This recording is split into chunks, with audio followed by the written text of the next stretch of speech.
Where the hell am I? Place that I like to call Destination X.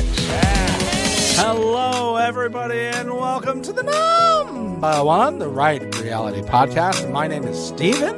And my name is Mixie. We are here today to recap episode 8 of Destination X. The knives are out. I'm going to say something, Steven. Are you ready? I'm waiting. I'm like, I couldn't be more on the edge of my seat. I think this is the best episode of the season. Without a doubt. I just want to give some air horns and a round of applause. What a good, clean, fun episode of Destination X. And it's sad because I love the premise of dropping the X and guessing that whatever. Yeah. And that just completely went out the window. I don't know if it's just going to be this episode or if it's going to be for the rest of the season. But I loved it. No notes. What a fantastic piece of television. Like, the main crux of this show has been being on a bus, and then we're going to go to places on the bus, and then we weren't on the bus at all this episode. Tell you what, didn't miss the bus, still found it as entertaining as ever, if not more. Just straight marks across the board. I loved every second, and I was dialed in throughout this entire episode. Were you? Oh yeah, I mean there was so many good little like mid-episode cliffhangers. Yes. Edge of my seat. I felt anxiety for the first time I think this season that I felt. I was fully invested start to finish. It was one of the times, I think maybe the first time in this show that I was checking the time to be like, not because I wanted it to be over. I don't think I've checked this show to see if it's like almost done in that way. I checked it this episode to be like, oh my God, like how much more do I get of this? I want more of this episode. Like, please don't tell me there's not like another 15 minutes left. I wanted it to keep going. Yeah, and just the idea that even though like we kind of know how this show is supposed to go, this turn leaves you with the idea of like, oh, how are people going to go home?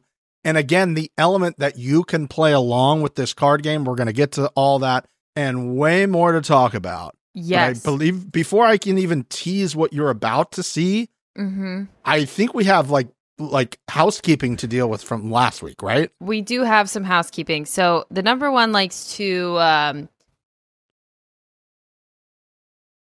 what is the word? I don't know. You're looking at Keep me their as if I know what you're promises. about to say. That's why I know what it is, because we love to do it. We love to keep our promises. At the end of last episode, we got a review for Mr. B, Bernardo, and I had said that he had already had his treat, and I don't want to fatten him up, but I saved it for now. So, Bernard. Oh, that's a churro. Bernard, come here. Watch this be like the one time. I hear him screaming. Oh my God. He came. Did you hear him? Oh my God. I heard him like he was being tortured. Yeah, that's him running for this thing. Oh, okay. King B. Okay, we're here now. Ready?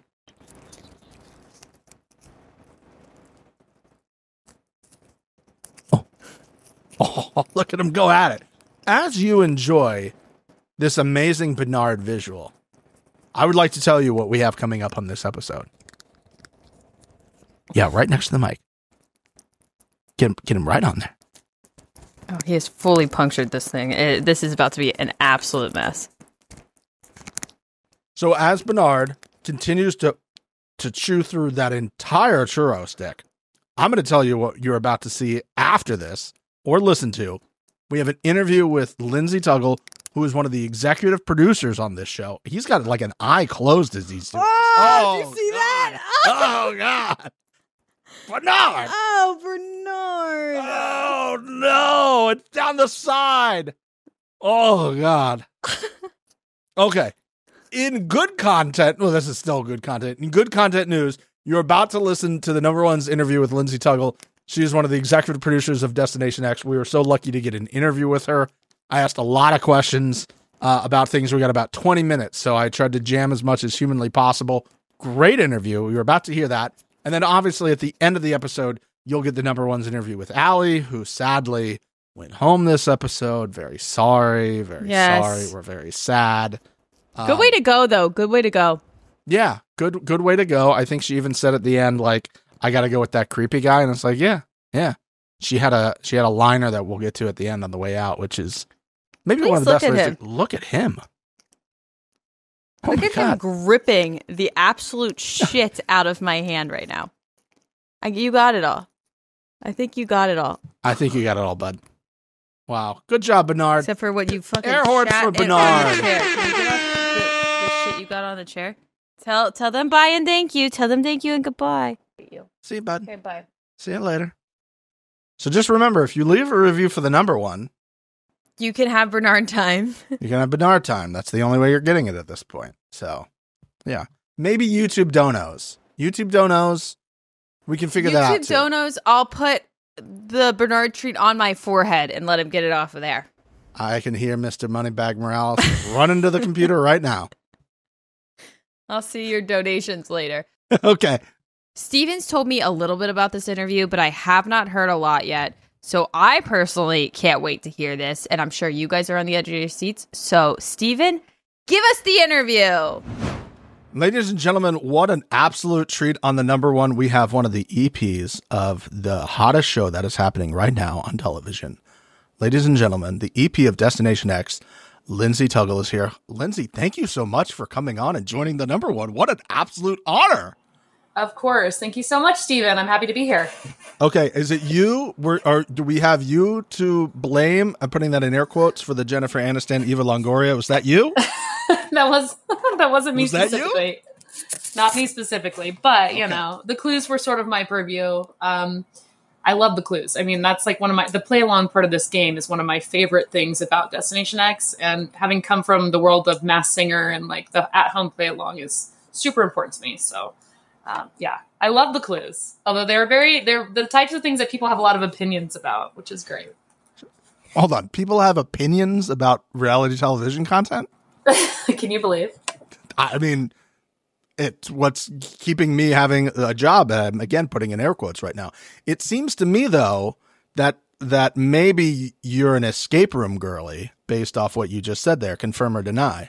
I'm not really, but I feel like I should. I've never actually been to an escape room, so I should probably check it out. I'll give you some recommendations for later, and enjoy. It'll be like a real life thing. Okay.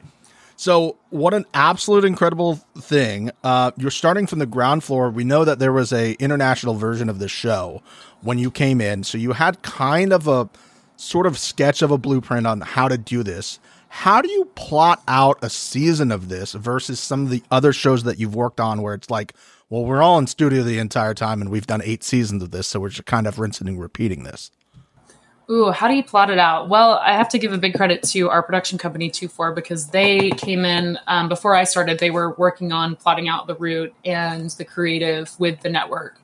I mean, honestly, we tried to hit, in terms of the big picture of the season, we wanted to hit some of the bigger places in Europe that people know and are excited about. Some of which we've seen already. Some I don't want to give away for the rest of the season, hasn't aired yet. But, you know, things like Paris and Rome, we wanted to hit some of the bigger exciting places, but we also wanted to go off the beaten path a little bit too, and get up in the Alps. We wanted a big variety of landscapes for our players to be immersed in. I mean, one of my favorite things about the show is the goggle aspect and the blindfold aspect, so that their goggles will go clear and they're in the middle of some crazy landscape. And we sort of try to get a big variety of places, especially places that you may not have heard of before. I mean, but not many people know that there's like a desert, like dunes outside of Amsterdam in the Netherlands. So it's pretty cool to see all the different places that Europe has to offer. And that was really fun to dive into and research. I imagine so. And with that, obviously you mentioned Goggle Cam, big bone of contention here on this podcast. My co-host absolutely hates The View. I love it. It's fantastic. I feel like it's a video game-esque look. How the hell do we get that footage out of there? Like, was that a thought? Was that in the international version, the Goggle Cam, or is this a USA specific invention that we've created here? No, I think they had them in the international versions. At least I'm pretty sure in the Belgian version they have it, and that's the original. It's so funny. Some people have like such visceral reactions to those goggle cams. 100%. Like this, I don't know if it's like some people who don't like close-ups of people's pores. It might be like one of those things. It's like when you have holes, the little hole things, whatever that's called. Yeah, I get it.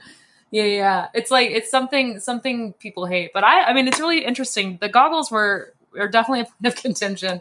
And it's like we had to think really long and hard about it in post too, of how do we indicate that this is someone, they're being moved into a new location. This is not VR. This is not like virtual. It's just like a blinding device. But it was kind of confusing. We tried a lot of different ways to get it to work, but I totally hear you. The idea that like you have the sound effect, as somebody who works in production myself, like the idea that you need a visual point, you need an audio cue that something is happening, and then we're going to have some sort of transition so that like high speed moving and everything blends together, and then we get the sound effect again. Great way of doing it.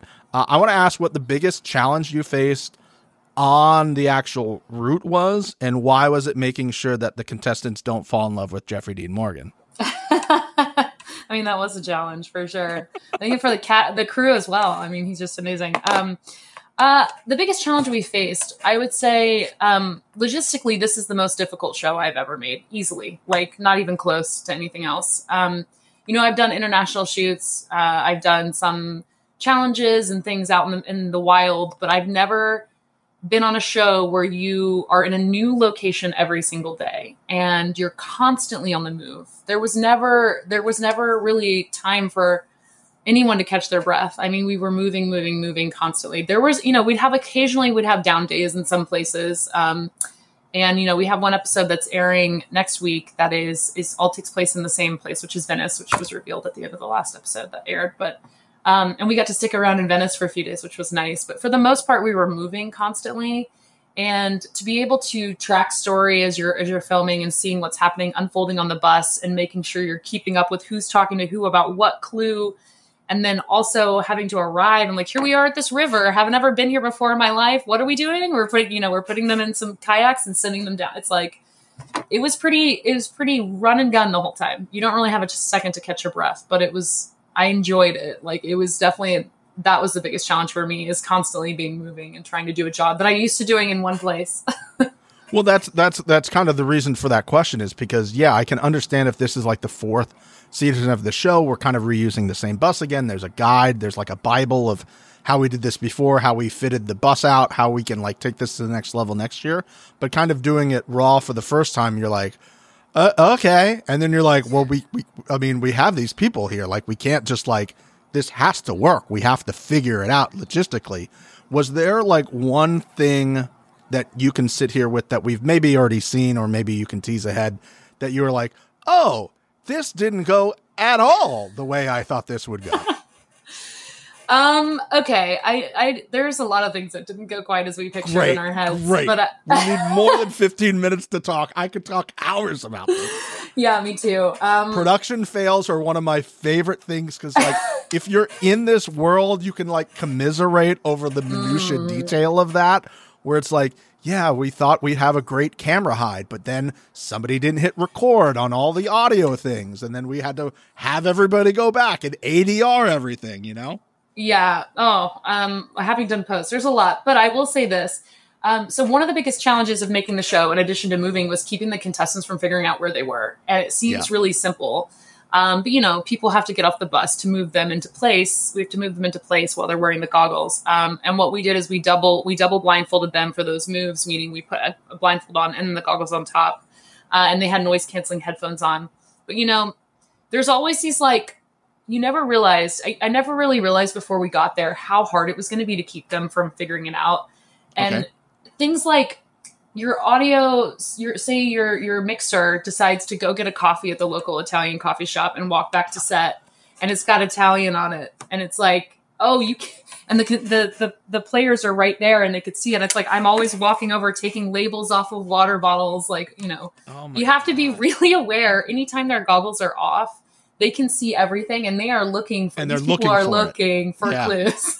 Yeah. So you're not just taking labels off like they do on the challenge and slapping like a challenge sticker on it for like branding issues. You're doing it because it would literally ruin what you're doing on the show. Yeah, it completely takes, like, the integrity of the game would be compromised. So we were constantly, I mean, things like if they were walking over a drain, you know, we were filming at this one location, we searched to make sure you can't see anything, can't see any signage or anything, which is a whole thing. But there was a drain with, I think it was French on it.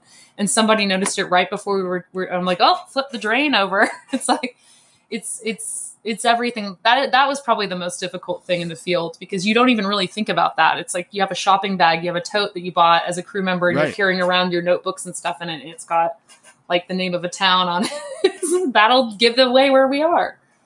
Oh my God. Yeah. Just having like the to-go coffee, or like if they really studied, if they traveled abroad, like I've been to Europe a couple times, and I know, like, if I go get a bottle of water somewhere, those bottle of waters are usually based off the country you're in. It's not like Dasani everywhere in Europe. It's like very specific for the country you're in, you know, or something like that.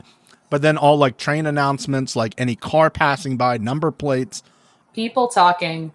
Yeah, like some of the places were like, you know, public spots. When we were filming in that square in the Netherlands, where we had them suspended in the air. We're just getting them off the bus into those seats, while onlookers were like, "What's going on here?" And people talking in Dutch. You have to have these noise canceling headphones on them while we move them. Oh my goodness. Yeah. I want to ask you, did you know? As I said before, our main show is the challenge. So obviously, Josh being on the show is what brought us here. Did him going home first, like, were you just like, ah, shit, okay, what do we got to do now? Like, here's our tie back to the world of reality television. Because I could have told you, if you would have talked to the number one first, and you said, listen, we know you're the number one, we're thinking about putting Josh on the show, I would have told you, great, he might cry, but also he might go out first, so maybe you have a backup plan.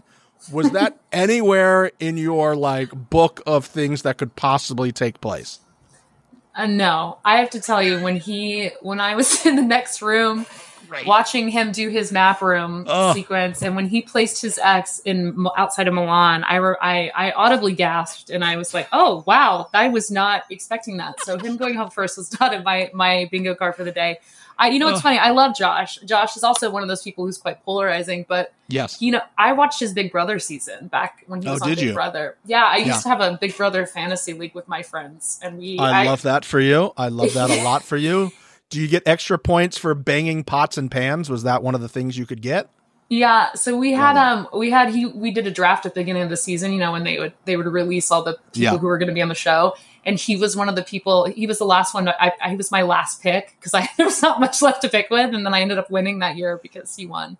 But he's got so much to offer in terms of personality. And like, he does jump right in and think about the game and alliances. And he's like he like came in with a different mindset than the rest of our players who had never done reality to begin with. So, it was really I'm sure that was like an important thing to have, is like somebody who understands that this is a game, and like, you're kind of hoping that maybe he like teaches these people a little bit. Is that kind of the idea of like, he's kind of their Sherpa in a way? Yeah. And he felt like that. I think he recognized early that he was the only one. He was probably really thrilled about that. We love the guy. He's hilarious. And, he's just a wealth of entertainment, as I've told him to his face before. So, okay. The last episode we just saw, Venice, which nobody had any idea what was going on. We were all supposed to know. All those people knew bridges, that songs were bridges and all that. We should have known we were in Venice. Great hides. I want to talk about getting the bus on a barge. Congratulations. Holy shit. How did this come up? Was this in Amsterdam while you were on a break? And you're like, what if we put the boat on a barge in Venice? Like, how would we do that? Walk me through the logistics of that. And then you got the drone shot. Like, I mean, absolutely stunning and gorgeous. Well done. Thank you. I can't take credit for it. We can't take credit for that one. That one was the Belgian version did it first, I believe. So happened. The Europeans did it. They did so many cool things on the initial version of the show that came out of Belgium. And that was one of the things we knew we wanted to try, was getting the boat on the barge to get into Venice. But it was logistically quite difficult to explain that to the cast, because usually when we're doing that map room sequence, it happens in a different way where the bus doesn't move between the map room and the exit. So it was they all knew something was going on, because immediately they were like, wait, why are we moving right now? We never move right now. So I think that they were like, wait, what's happening? But it was one of my favorite moments of the whole season was their shock and seeing Venice. I love the clues and everything on that episode, because I feel like it was such a surprise for them and they couldn't believe it. And then afterwards, when the best kind of clues are the ones that afterwards you're like, oh my God, how did I miss that? You know? I'm an idiot. So I used to run an escape room company here in LA. And every time people would come out and they'd be like, yeah, we spent 15 minutes like trying to figure out this thing. And it's so simple when you know the answer. I'm like, yeah, that's kind of the point. If it was really hard, nobody would get it. But like, if you really like boil it down and think about it, it is one of those things. So I completely understand that. Okay. Other thing I want to talk about, when you get a season 2, not if you get a season 2, when you get a season 2, do you already have like a list of people, other reality television people that you're like, I think this person would be good? Because as you said, you watch Big Brother, you have to know, you have to have a Rolodex of some people. I don't want you to give away your list obviously for negotiation purposes, but do you have some people that you would like to see? Maybe what shows they were on before? You know, what do you want to tell us? Because we got some people. I was going to say, I'm curious what you think. Because we have a list of people that we're thinking about. Michelle Fitzgerald.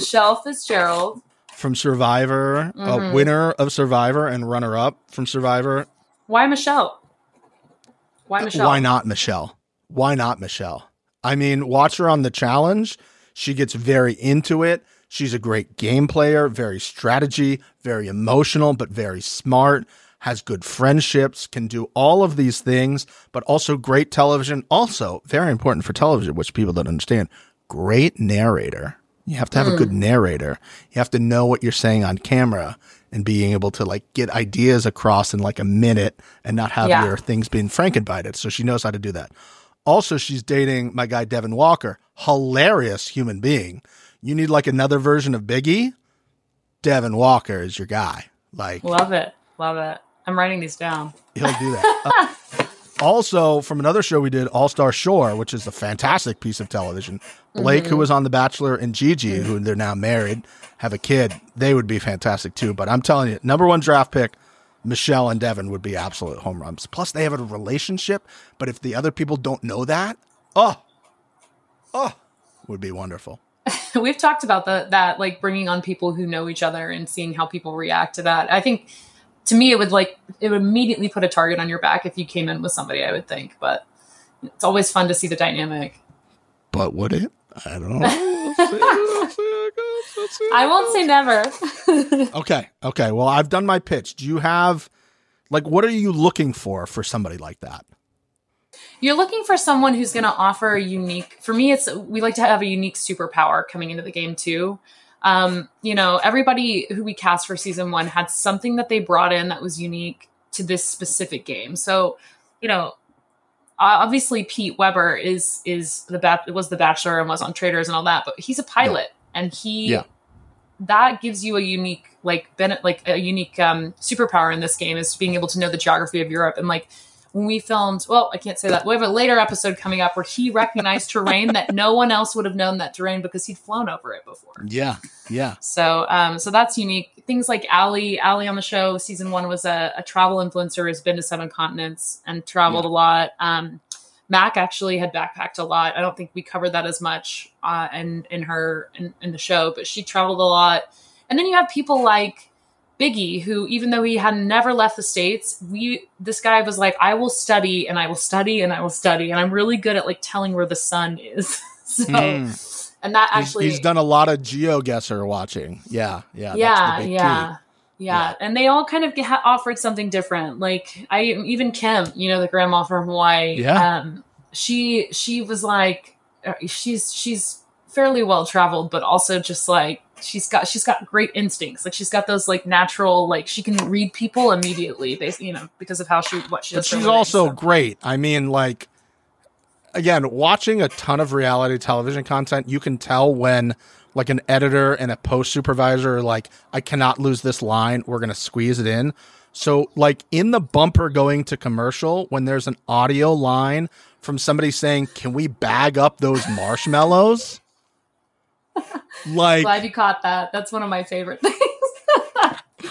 Star quality. I asked her about that when we interviewed her. I'm like, did you get to bag up the marshmallows? She did 5 minutes on marshmallows. Like, that's what the number one does. We're journalisms. We catch everything. We see everything. You know what I mean? What we also do really well is we're really good at like ranking names of episodes. We would like to be consultants maybe next year on naming of episodes. Mixie at the beginning of each episode like gives a ranking on how she likes the episode name. So maybe next year we can consult on that. You know what I mean? Yeah. Yeah. Just saying for what it is. Okay. We know time's getting tight here. I don't want to keep you forever because I could honestly talk to you for 3 hours about this type of stuff. But let's just talk about the world that you live in. Let's say somebody at home is just like, I love reality television content. I think I'd be really good at this, like producing and like getting into it. Let's say you have a wildly successful podcast about reality television. And you're like, oh, we would crush it. How does one become in that world? Because these jobs aren't like on LinkedIn. You know, how do you get your foot in the door? How would you advise somebody who thinks, like, I really think this is what my calling is? I love that. You know what's funny? I think a lot of the people that work in this industry are not people who initially came out to do this. Mm-hmm. And then we all sort of fell into it for whatever reason. Like I wanted to be at one point a writer, and I entered the industry in not the last writer strike, but the one before that. And I couldn't get a job in scripted. And so I took the first job I could get because I needed money, and I took an assistant job. And I think that honestly, it's looking for, there are online postings for more entry level stuff, but it's like just talking to people who do it and finding the people. And it's very much a people business. So it's like you hire, or you want to work with the people that you know from hire your friends. Yeah. Your small industry. And the industry's very insular a lot now. Yeah. Very insular, but it's nice. And like that's what I love about what we do is like working with people that I've been working with for, almost 20 years on different shows. And it's really great, but it's definitely one of those, once you get in and you sort of recognize, oh, okay, this is what unscripted producing is. Yeah. You make connections and it's actually pretty easy, but yeah, it's not on LinkedIn. There's different production websites that have more entry level stuff, but I forgot to cancel mine last week. So I got charged again. So I'm not going to give them a shout out cause I had to cancel it, but there's one with 3 words, and that's what we'll leave it at. Oh, no free promo on this podcast. No free promo. No free promo. Hell, no free promo. And what we advise the girls, and I think you've done a really good job of helping the girls out on the show. No free feet pics on the show as well. Like you got to charge for that. So we always advise them, put them away. We're not doing that type of stuff here. So before I let you go, to have somebody at your level on the show is very rare. And of course, last night was the finale of Love Island USA. So being in that world, can you try to articulate to me, obviously not working on the show, but there are watch parties at Stadium Swim in Vegas for this. I've never seen anything like this. No. As somebody in this world, do you have any sort of thought on why this is at this level where we're having sold out bars to watch television shows at a level that I've never seen before? God, it's so hard to say that because I don't really know what it is about Love Island, but people love that. It's got that almost sports feel. I think people like to watch sports in bars because it's the few things that we watch live these days is sports, Yeah. And it's keeping score with your favorite teams and rooting for them. That's the best way I could describe it. No, I get that because you kind of maybe you lock in on a character or two, and you're like, that's my ride or die. So if they get eliminated, that's my thing. But I feel like we almost do that on Paradise as well. I don't know. Yeah, I don't know what it is. It's the live aspect, and that you're devoting a large amount of your time to it, so you're kind of seeing it through to the end, and yeah. I don't know. It still boggles my mind, but it's absolutely wonderful to watch. So, also people, I think it's because they lean into the comedy of the whole thing and they don't take themselves too seriously. I think a lot of reality shows take themselves too seriously. And I think people love that about Love Island is we're all here to have some fun. It's summer. We're going to look at hot people being silly with each other. I was saying before we started this show's not the same if they're uggos. Like, nobody cares about ugly people making out. They just don't. They just don't. I see it at Walmart. I don't need to see it on my TV. You know what I mean? So we'll leave it at that. Well, Lindsay, thank you so much for your time today. This was an absolute honor to talk to you about this. Thank you for making time in your very busy schedule. Can you tease the back part of the season here? Like, what should we be looking forward to? Like, how do we tease ahead? God, we have coming up. We have like 3 more. I think we have 3 more episodes left to air, and there's a lot more. There's a little bit more of backstabbing that happens, especially in the next episode. And some people who thought they were aligned with certain people are going to find out they weren't. So stay tuned. That's an industry elevator pitch tease, everybody. That's how you do it. Thank you so much for joining us. We really appreciate it. Have a good rest of your day today. Yeah, thanks, Stephen. I appreciate it. Have a good one. What a super fun interview to do with her. Honestly, a joy. We talked a little bit as we were doing housekeeping stuff on the back end. Absolute one of my favorite interviews we've done in quite some time on the show. Just super fun and informative. Also made me even more want to have her job. Yeah, really, really cool. Like those little minutia things that they had to like not realize in the moment, but then be like, oh yeah, like that's a thing that you like can't really plan for. Absolute fun, but also I can imagine super stressful. Oh, I would not have slept. Yeah, no, obviously. No. Never. No chance. No. Well, now that you know a little bit behind the scenes, let's get into the main scenes of episode 8. We are staying in Venice. Complete immediate shock. I was like, oh, how nice. How adorable. They're letting them go on little boat rides through Venice. Of course, Allie and Loyalty get their own boat.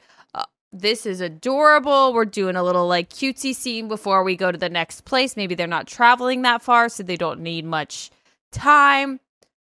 No, sir. Jeffrey Dean Morgan rolls up in the coolest boat I've ever seen. Because, of course. Because why wouldn't he? I have never been more sure of anything in my life that Jeffrey Dean Morgan and Mr. TJ Lavin are having a competition right now on the coolest ways to show up to things. And I don't think I've ever seen Mr. TJ Lavin show up in a gondola before with like feet up, just looking fucking suave as shit. Looked so cool. Got out of the boat. So cool. Just so fucking cool the whole time. It's like, hey guys, how's it going? How those Aperol spritzes treating you? Mm-hmm. And Biggie is like, fuck. Yeah. Can I admit something to you, Mix? Yeah. Never had an Aperol spritz before. I have. Can I admit something to you? You don't like them? I don't like them. Mm-hmm. That bitter in it, I just don't. It looks like. Looks like you might like it. Explain to me what you think it tastes like. Oh, great. I think it tastes kind of like a peachy lemonade, but alcohol-y. Yep. Like an alcohol-y peachy lemonade. Okay, great thought. That's what it looks like, and that's also what I always thought it was until I finally had one. Do you know what bitters are? I've seen it. I don't think I've ever had anything where they're in, though. So it's basically a liquid to make something bitter. Oh. And it's all up in that bitch. Oh. And I hate it. If it tasted like how it looked, I'm in there. Like a nice, bright, light, alcoholic beverage with a fucking half a tree sticking out of it and a lemon. I'm there. Sign me up. That is not what it tastes like. I've never actually, I can't think of a drink that tastes less like how it looks than an Aperol Spritz. Really? I'm so intrigued. I really want to try one, but I don't. It tastes like liquid dirt to me. Oh, God. No, I was going to say I'm going to do one on camera. I'm not going to do that now. You should. I mean, you should. No, I'm not doing that. I'm not. That's going to be gross. It's disgusting. I'll do it for money, I guess. There we go. Hey. I'll wear the churro on the forehead, and Steven will try an Aperol Spritz. I think it's the grossest.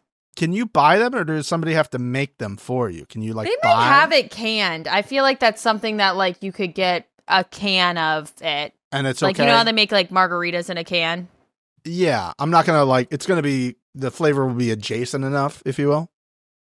I mean, it's gross, but yeah. Okay, cool. All right. Yeah. You should try it. So they're all hanging out. They now realize we are not having an off day, just chilling with some cameras around us. Mr. Jeffrey and Morgan rolling up, getting out of that gondola, being like, "Sup, guys?" And everybody's like, "Gosh, we couldn't even have half of this disgusting Aperol Spritz." No. Should I ask Allie if she likes Aperol Spritzes or not? Yeah, we should ask her. I mean, she seemed to be the most excited about it. I want her to describe the flavor. Maybe I'm misremembering it, but I remember having a sip of it once and then asking my friend that I was with if they made it wrong. Because I was like, there's no way this is what everyone is saying is like this great drink. Really important follow-up. Had you consumed many adult beverages before? I had an espresso martini because that's always how I start. Because alcohol is not enough of an upper. Let's add some caffeine to it. Yeah, yeah. And then I had an Aperol Spritz, and I took a sip of it. I hated it, and I just went back to my regular extra dirty martini. Because that's basically the adult way of ripping shots at the dinner table. Hell yeah. That's what we like to see from our mix there. Just getting right after it. Speaking of drinks, did you catch what Biggie said? Yes. We need to discuss this. He's talking about his life and how he can't believe he's in Europe and blah, blah, blah. He says he likes to watch college football, drink cold snacks. Is that like a common saying for beer? I think maybe it was like he was supposed to say drink cold beers, but he was also thinking about saying, I'm going to have delicious snacks, drink cold beer and snacks. And I think he just left the word beer out, but they didn't edit it for him. But I'll ask. Maybe that's something I'm not aware of. I wrote it down. I need to know about this because I think drinking cold snacks is a fucking sick way of saying you're having beers with friends. Maybe that's what he calls it. And we're just drink cold snacks? Hey, what are you going to do later? Nix, what are you going to do this weekend? I'm going to drink cold snacks. Hell yeah. That's awesome. That's pretty cool. I'm going to throw it around a little. I'll come back to you guys later after this week. See how people react to it. If people don't even react, maybe we're just on the outskirts of that being a saying. Or they're just like, she's having a stroke and forgot a word. So as she Googles, I'll set up the next thing. So everybody now realizes the game is still afoot. We're going to be here in this beautiful city, which is a bunch of mini islands. And we're going to be doing stuff. We're going to go bridges. We're going to go under bridges. We're going to be doing shit. And they're going to get on a gondola later, much later in the evening. And we're going to go through these canals. And we're going to see these scary figures with masks on. And they're going to give you daggers, apparently. I hated it. I absolutely hated it. Steven, this is the name of a lager that I would say looks equivalent to hams. Does anybody know what a hams is? I don't know, but when I go to the site, I know all I need to know before I even open it. Yep, Because it says, "Are you 21 years or older?" Nah, dog. Or yeah, bro. Like I know what I'm getting myself in for. I'm getting It's literally called cold snacks. Montucky. Montucky no cold free snacks. promo. No free promo. No. Well, he gave them free promo on the show. Okay, maybe he did. Very interesting. Okay, I don't know if that's just one, but maybe we'll I don't know. Anyways, you learn something new every day. I hated the mask. I hated it. I absolutely hated it. I hated it so much. Did they frighten you? That fucking sad one was scary as shit. At the end, yeah. That one was terrifying. See the plague guy at the very, very end? Yeah. That's like almost like the big nose beak is like comical, so I'm not like scared of that one. But I hated it. I hated this. And then seeing all of them, you had to see them for like half the episode. You know what? I thought it was cool. I was like, I'd probably be freaked out a little bit, but if I'm sitting in a gondola and I'm looking and that guy's above me, I'm like, maybe one snuck through security and that guy is not part of the show and he's going to jump down and murder us. It's just, I liked the idea of it. I liked watching them try to remember it and be a little weirded out and freaked out about it. But if I was there, I'd be livid. And you know who else was probably livid? Production. Go ahead. Because they did not make this hard enough, apparently. I was confused right away. As Jeffrey D. Morgan is explaining the rules, I don't understand what's happening. Of course I don't. Yeah, okay. So, obviously they knew where they needed to get to. We have to have them have a certain number of daggers in order to hand out. And I think in the moment seeing this, I was like, yeah, it wasn't hard enough. Maybe we could have done something else where they had to they got like a piece of paper or like a iPad and they had to be like, yeah, that one's there. That one was there. That one. And whoever got the most got more daggers than the others. But in reality, they wanted everyone to have daggers in order to place them at the thing. At the next they 100% wanted everyone to have daggers. I'm not saying that that's not the case. I think they wanted everyone to get 2 daggers. And maybe if somebody got one, that was going to be okay. But I thought it was probably harder than that, but they did a good job. And the reason I know that is Pilot Pete told us, Mix. He said, I am a pilot. And, I get in that cockpit and I dial in. And they're like showing him like big eyes, like boom, boom, boom, boom, boom, boom, looking everywhere. Yeah. And he's like, I get in that cockpit and I go, oh, I've seen a cockpit. There's like lives at risk. There's like knobs, levers, buttons, switches, levers. And like, you got to be dialed in being a pilot. Totally. And then apparently Professor Rick heard that and he's like, I take people in woods and I have to see and hear everything. I look at birds sometimes. And I have to see, which I don't usually do. And I have to hear, which, again, I don't usually do. I'd argue that Rick is cheating because he has glasses on. Ooh, that's a good one. That's a good one. Yeah. So maybe let's all think about that. Also, maybe he's got our one girl of those, Allie. Those glasses that's got the information on it. Like the Google Glass. Yeah. Have we checked his glasses? Before I get into what Allie said, because that shit was banana land.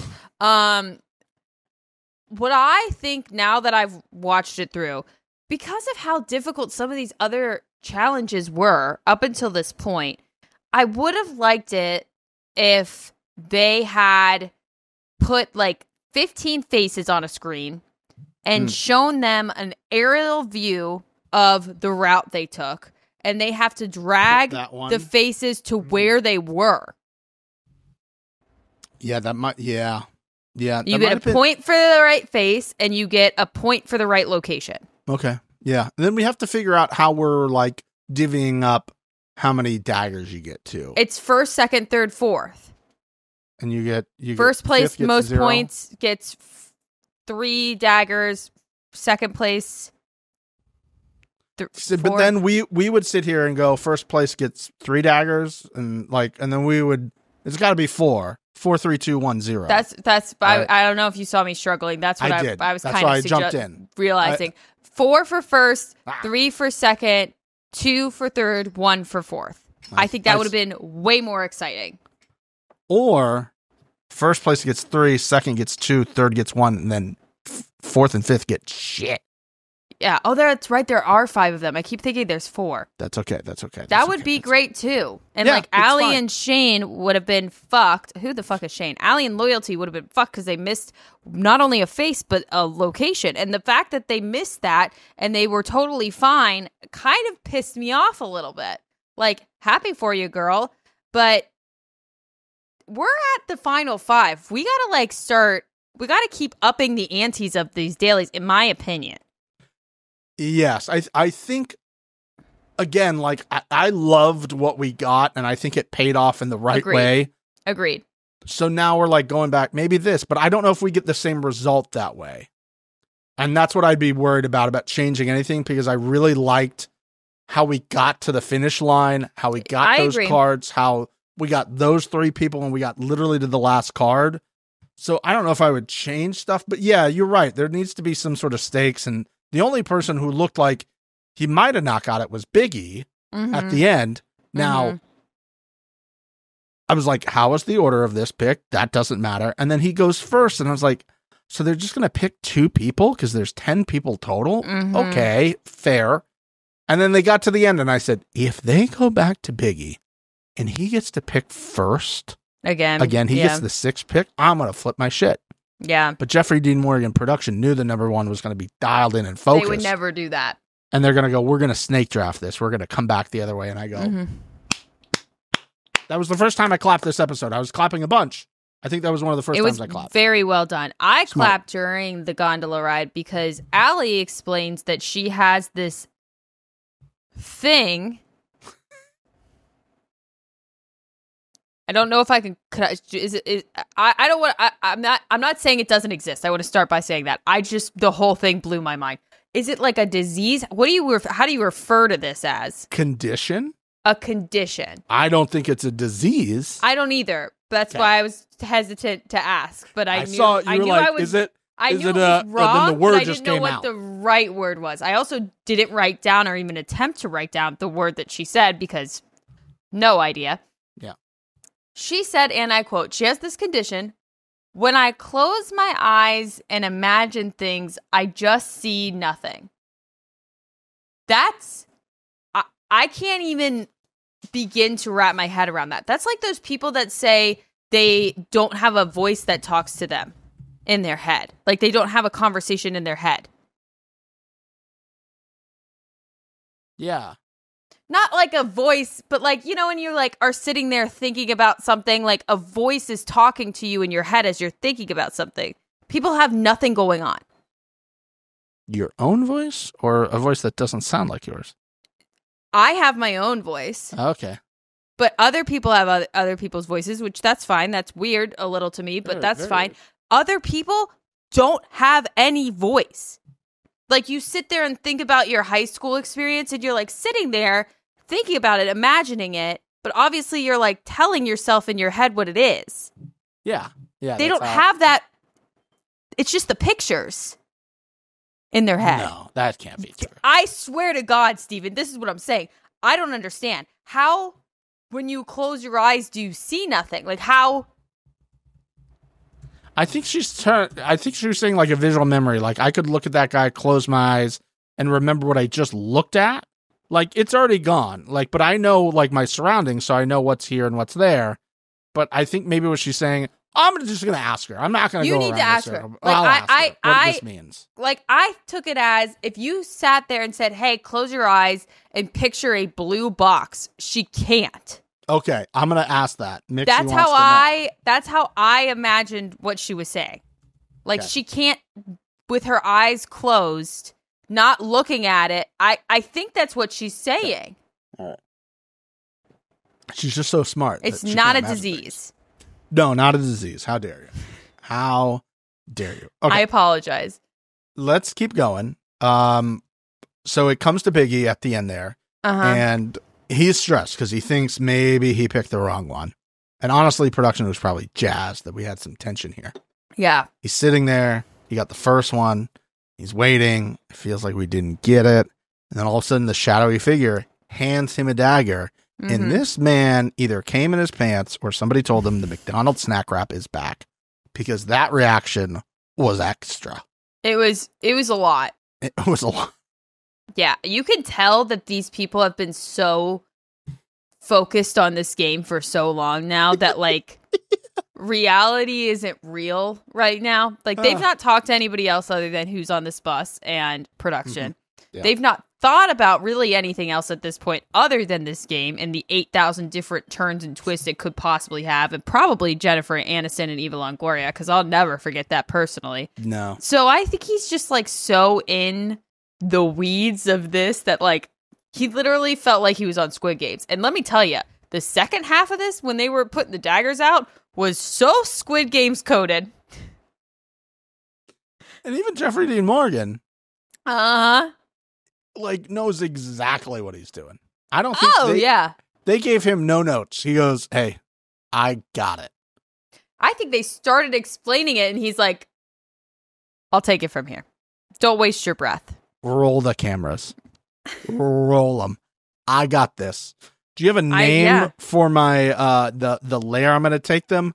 Give me no notes. I got it. You'll hear that later. Yeah.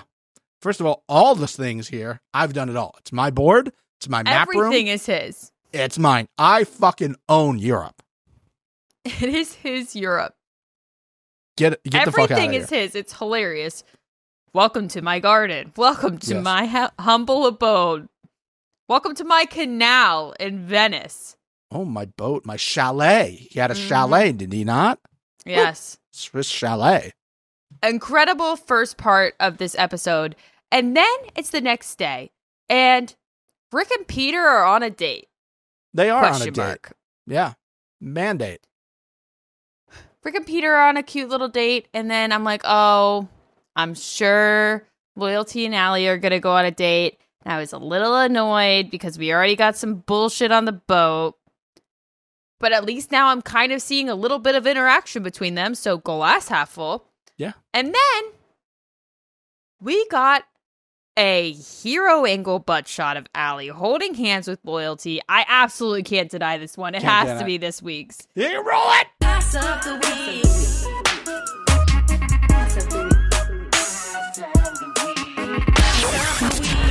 Of the week.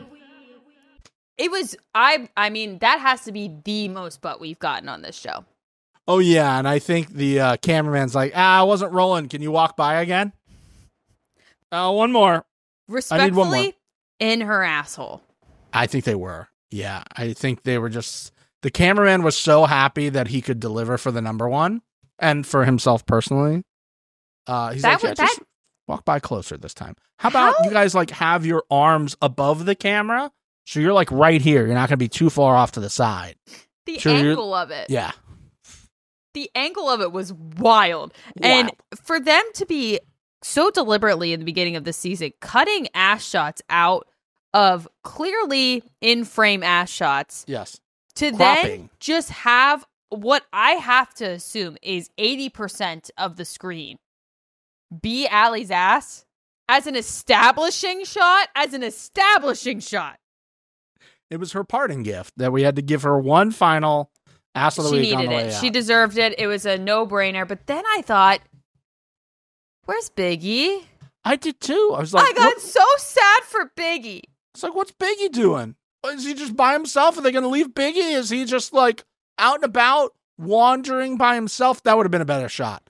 If they just had him like walking and just like looking sad by himself, that would have been hilarious. I was wishing that they were going to cut to him chilling with Jeffrey D. Morgan, because I do think that Biggie is Jeffrey D. Morgan's favorite.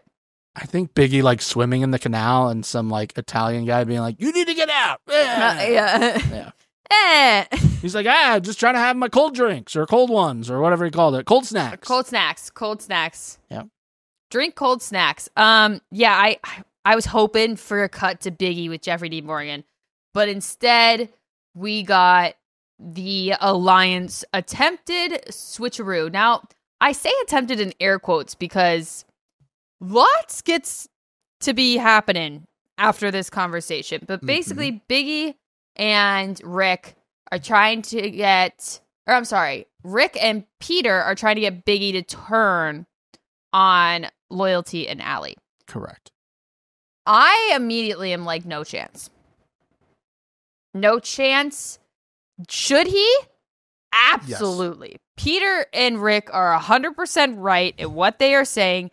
Yeah. He should absolutely do it.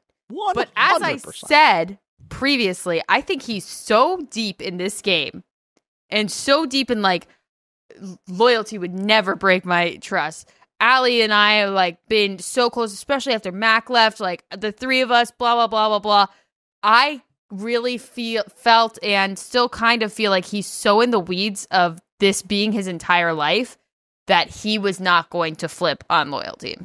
I am now at the point where I feel like Loyalty has a bigger chance of betraying Biggie than Biggie does. Oh, 1,000,000%. Loyalty I think that he won't now, but if Allie came back and they were 3v1. Yeah.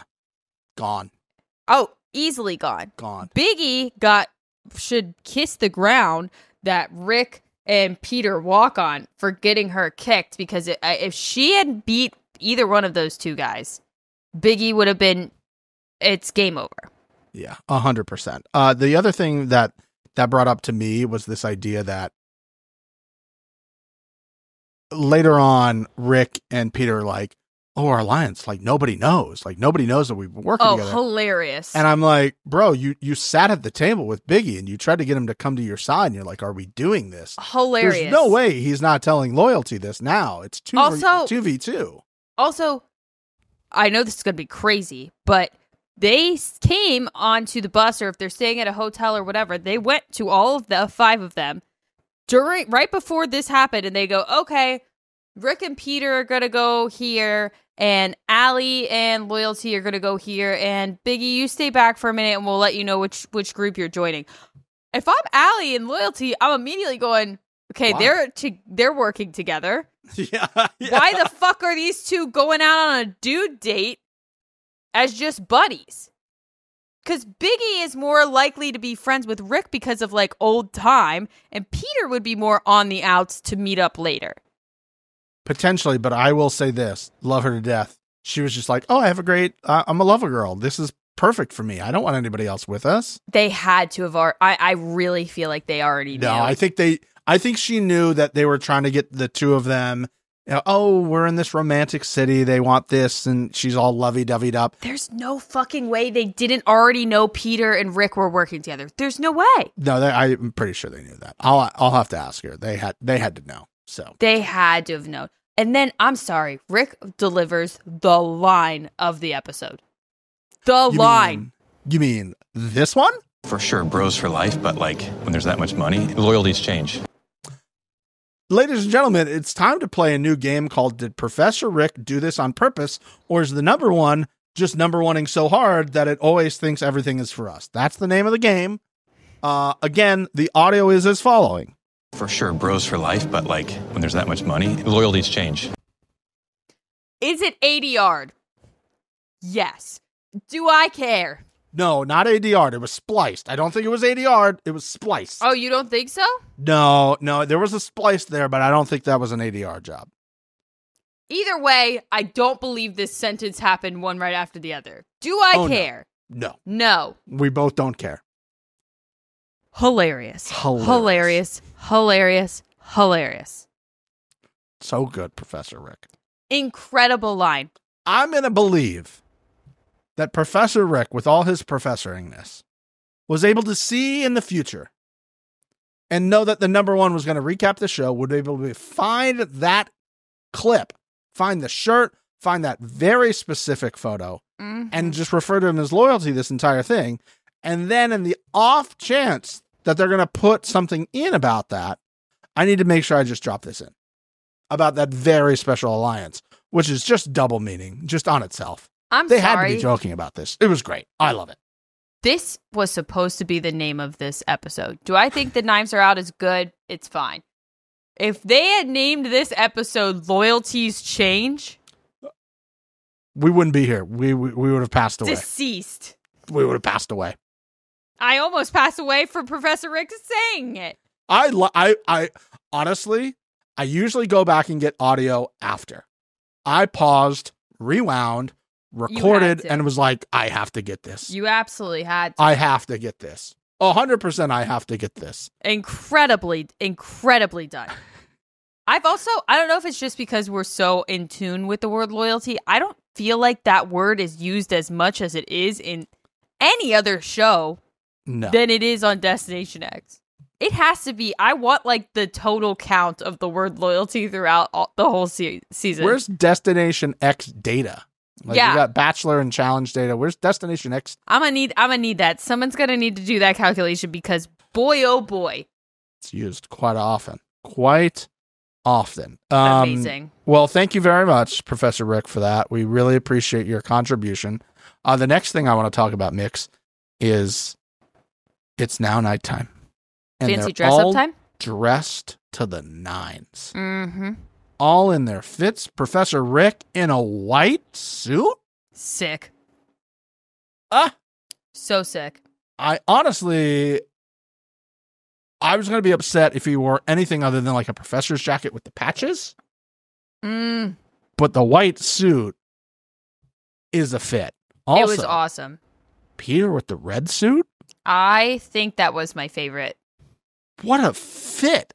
What a fit. Also, Peter was at home in this entire part wearing the suit nighttime at a destination in Europe. He's like, I'm having flashbacks. Later, He had to have. there's a scene, here's the photo right now, where they like all get around the table where it looks like a rose ceremony. He walked and immediately hit the bachelor pose. Yeah. Immediately. I think he was in autopilot. And I'd also say, like, when the daggers were coming out and stuff, Yes. it was also giving a lot of Traders vibes. It did. Especially when, JDM is walking around touching shoulders and stuff. Don't they do that on Traders? That's how they decide who's going to be the traitors. Uh-huh. Yeah. It was given, I got Squid Games energy from it in these suits. Like that final meal at Squid Games. Do you watch it? No, I don't. Everyone else is getting this reference and thinks Okay. I'm so smart for it. Traders references, Bachelor references. Do you think that these outfits were given to them or that they brought them? That's what I wanted to ask you. I I look at feel us on the same like page. they had to bring them. It makes sense because the suits are so well fitting to the men, and that Allie's dress was also spectacular. Gonna need to ask her. I think they made them go out for like an early lunch, late breakfast, and then fitted them all for suits and a dress, and then waited and got them altered real quick. Same day type stuff. Okay. And the fact, I'll say this, you might be onto something. The idea that all the men's suits were different colors. Mm-hmm. Peter had a red one. It looked Professor too Rick had a sleek. white one. How Loyalty you had a packing green that? one. How you packing that and bringing it with you and keeping it on that bus? They steamed it. Maybe they knew it was coming. I don't know. Well, I'll ask Allie if that was. She might have had that fit, but I don't know if the men had the suits. I don't know. We'll have to inquire about that because they had Must all the know. athleisure that you could ask for. Oh, for sure. They definitely were bringing their own stuff there. We start putting daggers on people, right? We are wearing these masks that are blockouts. I don't know why we have given up on the goggles. I'm not, for the record, no goggle vision this episode was a godsend. Thank you so much. Maybe that's why I loved this episode so much. I will say, because the number one sees everything, there was a point early in the episode where they were showing The Renaissance art. And there was a Renaissance art guy with the goggles on. I did see that. Great tiny nugget. People in production who listen to the number one, Thank you. we see you. We want to give you your love. Because I know that was a thing. I was like, how long are we going to spend on this? Little Are people Easter going to egg, notice yep. it? Got you. Don't worry. The number one's always got you here. I think a lot of people would notice that. It was nice, but we switched out of the goggles for this section. I like the little mask look. The masks were sick. I'm not mad. I just was kind of like, okay, we've been putting these goggles on to block out views, and now all of a sudden it's a mask. Whatever. It's a theme mix. We love a theme party. This was a theme party.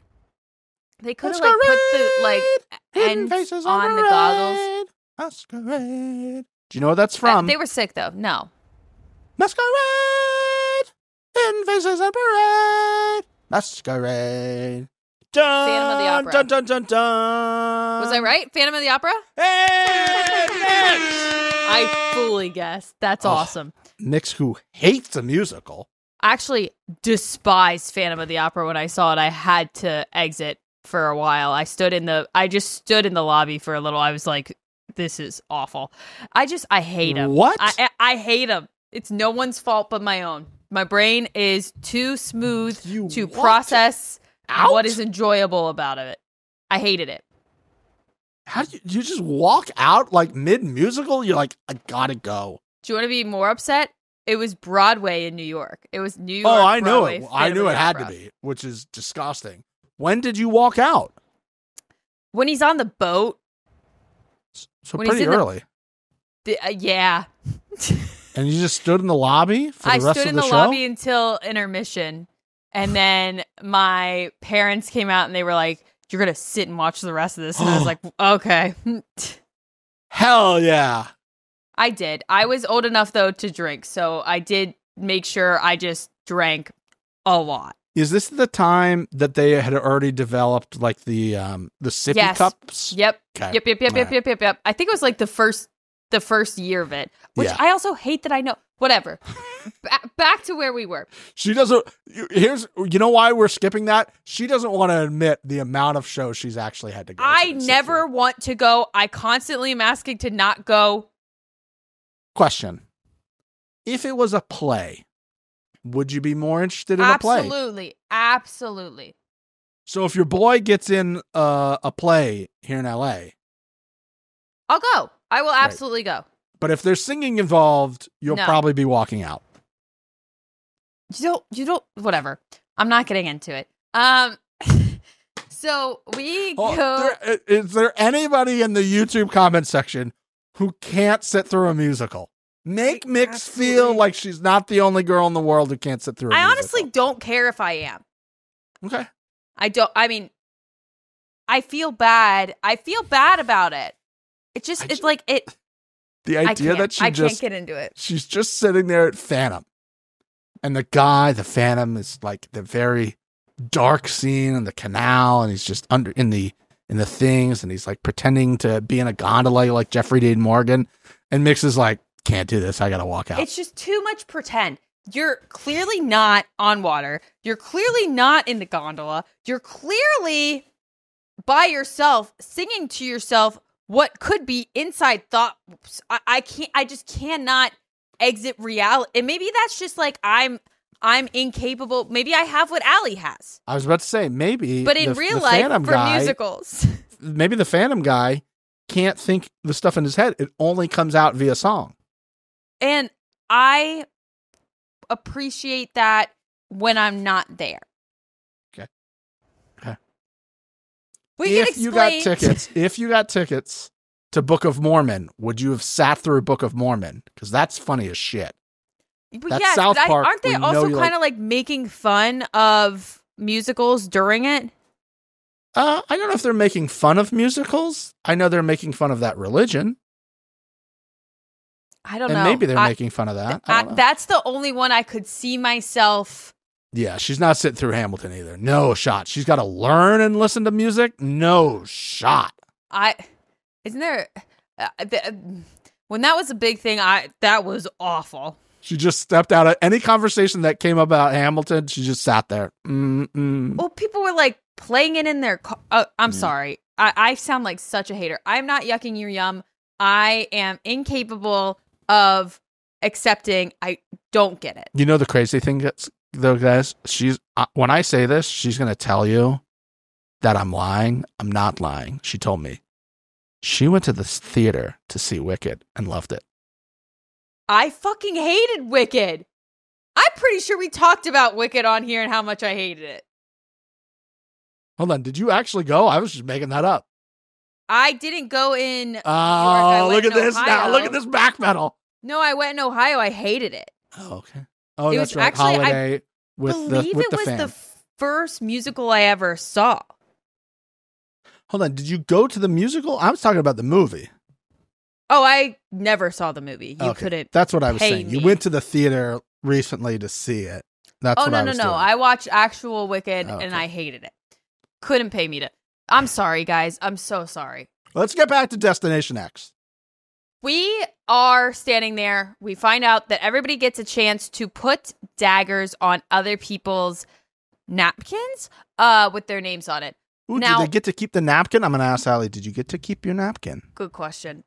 I am immediately upset because I'm sitting here thinking, oh, can you put one in more than one on one person? Yes. No explanation is given to, I hate this. If you guys Every have time learned I'm like, anything about Mixie, Please give me, like, just write it on the screen at the bottom. If Jeffrey D. Morgan doesn't want to, if he has like a word count and he can't say all of it. Yeah, for union rules, he's capped. He's capped. Just write it on the bottom. Like on a scroll. Have a scroll open up and be like, you could put multiple daggers on the same person. They got you there though. He was like, I'm gonna put 2 here, and you're just like, I need the rules. I need all of them. I need the rules. I need structure. Oh my god. They're rules. Without rules, they're like, okay, I can't deal with it. Here's the thing that surprised me. Again, like the first one, I'm sitting there going, yeah, but why aren't you doing it this way? Which was like, you take everyone out of the room, you bring them in, you put them in the little things, and then nobody knows how many each person has. And then they do this, and I go, actually, I kind of like this better. I like this better. Open it, and you go, oh, I have 2 already? I like this better. What the fuck? You know? I will say, unfair to whoever's first. Yes, very unfair to Allie. And she ended up with 3. And yeah, and Biggie went last, right? And he already had 2? I do believe that was the case. I think Biggie went last and was already fine. Yeah. Peter put 2 on Biggie. That one surprised me. After the convo, what do you think happened there? He explained, which I guess makes sense. He was kind of saying, like, if Biggie doesn't get some, which he got none, by the way, from everybody else. Exactly. If Biggie doesn't get some, I think he was trying to, like, make people want to give Biggie more since he already had to Great like idea. Keep themselves in a safer place. Just like the challenge, that person's already been voted in. I'm just going to put all my stuff on that. Nobody's going to, I'm not going to do anything. I'm not going to shake anything up. But the blind vote, I wonder. Not that I didn't like the ending of this. I wonder how differently this goes if you take the mask off and you don't see how everybody else has voted already, right? Like I wonder how that kind of shakes out. And sees it. Also, real smart idea. Instead of making it top 2, which I think every other show would do, we're going to do top 3. You could still do the final game, ping-ponging back and forth, which might have been like a little bit more dramatic each time than having 3 people do it. But I liked the 3. I liked the 3. So again, I come back to the idea that in other these circumstances, you might do this, but we got the best result. And honestly, shocked that happened that many times in a row. But you know what it is? I interviewed the EP before this episode. We saw this episode. So it definitely had everything to do with the number one giving the good juju to the EP and then was able to get it fixed for us. I think so. I think you're right. 100%. Biggie did pull a slight betrayal here. He did. Which shocked me. It did shock me. I'm glad he did it. He didn't fall all the way through, but I'm glad he did it. What did you want him to do? What did I want him to do? Yeah, you said you wanted him to go all the way through with it. What did you see was like the best set of circumstances coming out of that? I thought if he saved Peter. Yeah. Because it doubles his chances of getting one of them out. Yeah. I thought that's what he might do as well. And I was like, ugh. Also, let me just say something as well from my point of view.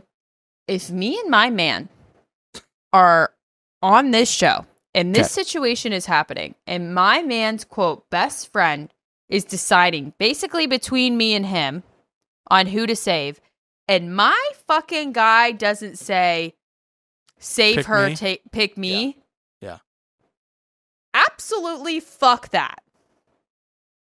Fuck that. Interesting move.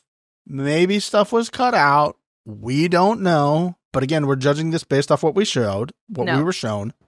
That would be the big thing. And then ultimately, because of that, you go home. Yes. Because again, you didn't technically lose this episode. Just like Mac didn't technically lose. Allie didn't technically lose. She was just the last one with 0 cards left. Yep. I mean, that tough. I would say those 2 are the best outs that you could get. Mac, as she said in your interview with her, She was kicked off because she was seen as the biggest threat, which is a huge compliment. Yeah. And Allie got kicked because of timing. Yeah. I will say, we talked about this in the beginning of the season. We kind of talked about the people that were kind of on the outskirts of alliances, right? I think Biggie playing both sides pretty much this entire season. Mm-hmm. He's kind of just been like friends with everybody. He won the vase challenge for a reason. Mm-hmm. He got 2 daggers for a reason. Yeah. I think this is the way to play Destination X, is friends with everybody, but not too close. You know, I hate to say it, but a lot of people are thinking it. This was the right show for Josh then. Just be friends with everyone. Well, Josh is best friends with everyone. Everyone is Josh's best friend. That's why I said not too close. Okay. Yeah, Josh I doesn't think understand how to just be friends with people. He either is on like suffocating them with love, or being an absolute moron and screwing their name. Or thinking that you're great friends with somebody and expecting something in return. The person's like, I don't know what you're talking about. I don't know you. I don't know you like that, dog. Hilarious. Either way. Yes. Pissed Loyalty got selected, and Fuckboy Energy 101. That goodbye to Allie. Do you want to say anything to her in case she goes? She knows how I feel. The walk up. So they edited it out, but he was doing this. Oh, so it was like they CGI'd his arms out. Don't believe everything you see. Yeah, fake news. He was doing Yeah, he was going if this is the end of our road, man, what a journey we had, girl. I'll never talk to you again. Yeah. I guess I'll follow you or whatever. So I'll like your story about once a month when I'm probably gonna be in the same city as you. Yeah. So I'll know I'm traveling, and I'll be like, so guess what? I'm gonna be in the greater Austin area in like 2 weeks. You gonna be around? Hey girl, what you doing in 2 weeks? Yeah. Okay, let's get to the cards. I love the card game. Yes. I wrote yes again. I agree. Also, the fact that we had a tie in that last round and they made him pick, they were not prepared for that, really. I don't think so either. Yes again. Great move. Do that. Great move to do that again. They probably were dancing between like whoever would have been in Rick's position, picking who's going with him, or Biggie. And obviously the storyline for Biggie makes a lot more sense. 100%. If that was anybody else in those shoes and not Biggie, not that, but you get a great chance to make a storyline play right there, so they're definitely going with that. That was fantastic. Absolutely. As well. We get to the cards now. I was expecting, again, this time I will give them decent credit. It was mostly explained. Now, saying to not pick the card that's farthest away, I had to hear it twice. But outside of that, I pretty much understood what was happening before and as they started. I expected Allie to go first, as she was picked. She passed it to obviously either Rick or Peter, and those two just ping-pong it back and forth to each other. And then give Allie the final card. Oh, okay. I thought that's what they were going to do. I thought as soon as Allie passed it to Peter, Rick was going to be like, Peter, I know all of these. I'll tell you all of the answers. Whatever you aren't sure of, me and you can work out between the two of us. We'll pass it back and forth, and we'll give Allie the final card. I can see that. I think there was one of those rules that you didn't hear that you wanted to hear to explain it a little bit better, is that everybody has to go every round except for towards the end. That's bullshit. Is it though? I like the fact that everybody has to go. Like, now you don't have to go in the same order, but within a round, those people need to go. Well, then the only person that's picking the order would be Allie. Well, theoretically, she could just switch it up. She could switch it up and go, hey, Rick, right back to Rick. And Rick's like, well, I got to give it to Peter now. And now that they've all been through, Peter could go back to Rick, and then Rick could go back to Allie. So you could have... I got dizzy thinking about that, just for the record. That is math. Yes. I love the card game. I love that we were able to play along for the card game. Oh, you played along? I played along. I thought knew about what these were. Yeah, I thought about you in this moment, as I usually do watching this show. First card maybe out? Oh, it would... I will say when I saw Urinating Infant, I thought that exactly what Allie said, and I was like, no way they're sending somebody out on Urinating Infant. That would have been your first pick? That would have been my first pick. Easy. Yeah. Easy. Another question for Allie if you have time. Yeah. I would love to know if she actually didn't know these or if she thought playing dumb would like be a good strategy for her in this. Okay. Got it. I think she was good there for a little while, and then she was like, "Ooh, I don't know." You know what I mean? Like, maybe. I'll ask about how many of these did she feel confident in. I'd like to know. Yeah. Yeah. That audio of her saying what a shitty way to go out would be with the urinating infant, and she got it, and then she was like, still don't know what that is. Okay, cool. Okay, cool. Okay, cool. Okay, cool. I was just like, huh? I want to use that for everything. Okay, cool. Okay, cool. Okay, cool. Okay. Okay, cool. Yeah, okay, cool. I'm not dead. I don't have to go with that creepy man yet. Okay, cool. Okay, cool. She had to have also at this point been counting that she was out. Okay, cool. I think she knew her days were possibly up, and she had a 50-50 chance. Because unless Rick was slow rolling us there at the end with the Raven thing, which he might have been, because you're telling me it comes down to one last card, and Mr. Bird Guy, Professor Rick, gets the Raven situation, and I'm supposed to believe Professor Rick doesn't know the bird one? Okay, cool. Well, if it was drones, maybe. Oh, that's true.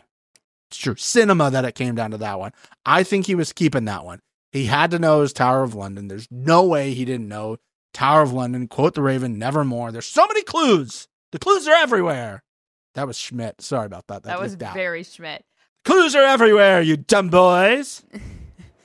Get you cookie, got you cookie.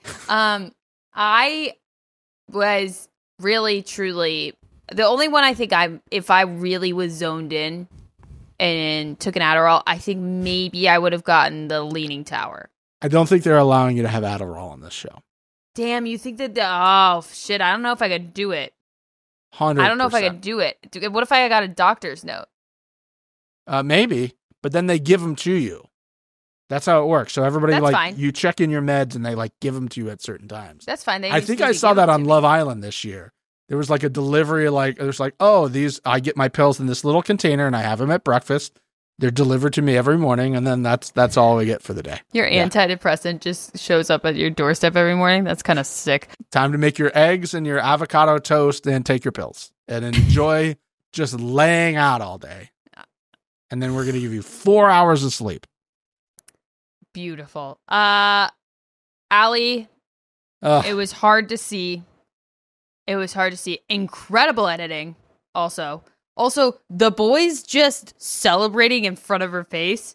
I'm telling you, these people are so in deep on the show that they are on. They have been so sequestered. It's insane. You can see it. They've lost the plot. Professor Rick is just so into it. Like, he needs to, like, they need to put him in a cool down room when this show is over. Oh, like, boy. He needs to, like... I hope there's a therapist. Yeah. Yeah. Did them celebrating in front of you hurt your feelings? Would you have rather stood there and watched them celebrate for another 10 minutes or get on the plague guy's shoulders and have him carry you out? Oh, you're going to have to send that one to me. I'm not going to be able to remember that. There's another one that we need to talk about that I need to ask her, the ick from last week. Oh.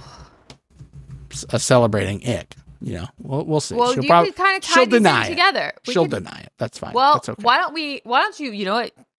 You should start with, was Peter and Rick's celebration in front of you? Yes. Would you say that kind of gave you an ick? Ah. And then she's going to be like, yeah, obviously. But loyalty right in front of not me. That's crazy. And then walking so was that different forward. than what loyalty did? Yeah, for just walking steps and taking in a front. few steps in a straight line. Yeah, and then not winning and somebody else actually winning for the team. But that's it. Semantics at this point. He carried that sword. Yes. Yeah, I was thinking if I was Allie, I would have just gone full in with the plague guy. I would have been dancing around with him. I would have asked him to jump in the river with me. Oh, okay. I would have you got to have fun with that guy. That guy just seems like a good time. She gave a great line on the way out. Enjoy all the testosterone. It's going to get weird in there.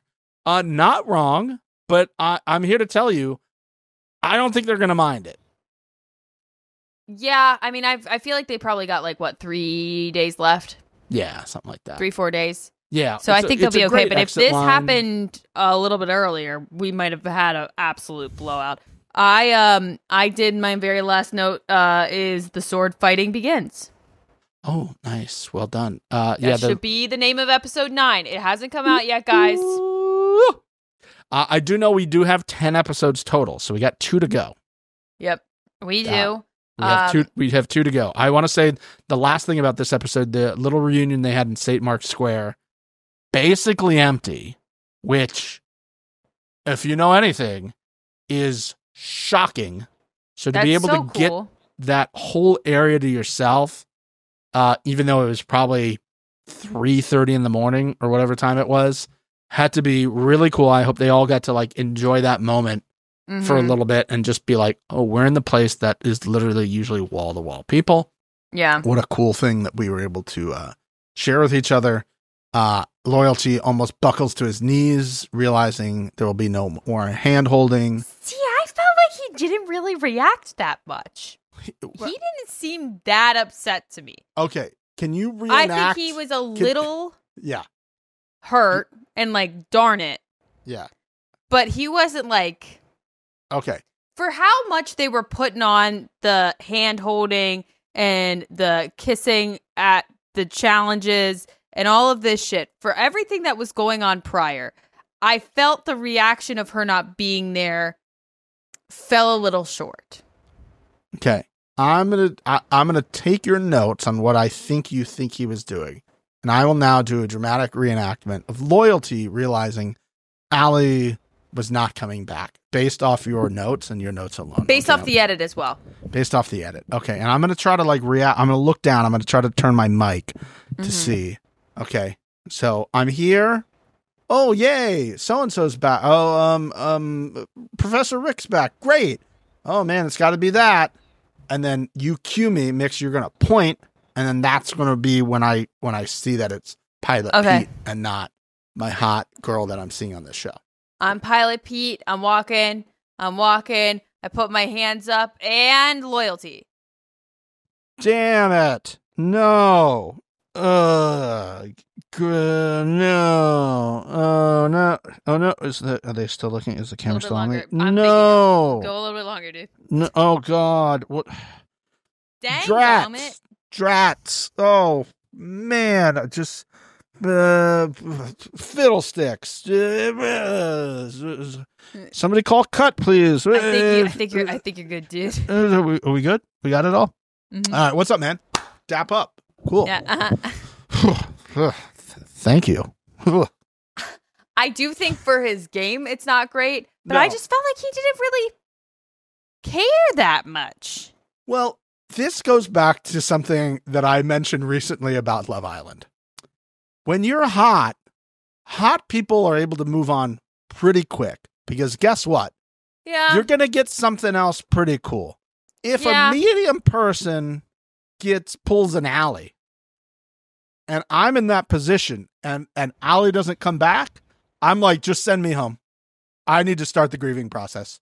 Just lay my body in the canal, let it take me out to the Mediterranean. It's not getting better. My life is coming to an end. There's no way this is going to work long distance. She's going to figure out I'm a medium person. It was only in this little bubble. Ah! Yeah.